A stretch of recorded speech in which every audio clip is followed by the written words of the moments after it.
So let's look at some examples of being able to map out and make our triangle congruency statements. Again, this is super important for our proofs.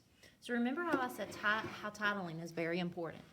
And so with that, we want to make sure when we map things up that we are mapping part to part. So it really doesn't matter what you say about the first triangle. So let's say triangle FHC.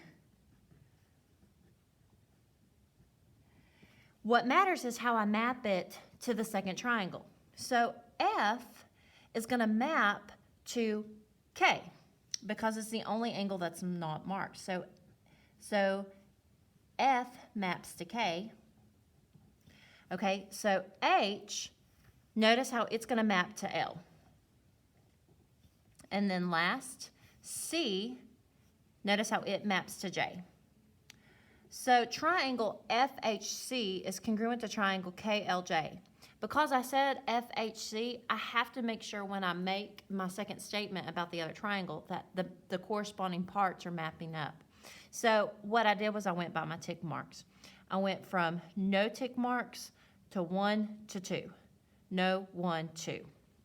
So let's look at the second example. So in the second example, well, one thing I want to point out is notice here how we have our reflexive property. So SV is congruent to SV. It's important that we state that and don't leave that out when it comes to triangle proofs. No step is too small.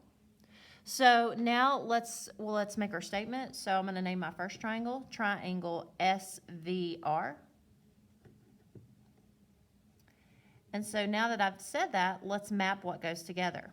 So S maps to S. V maps to V.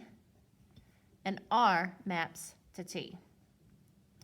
Whenever they've changed the orientation of your triangle, it becomes a little bit harder to map out what is congruent. So triangle SVR is congruent to triangle SVT.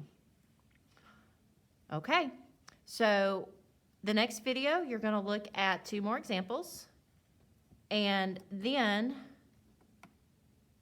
you're going to try some practice on your own.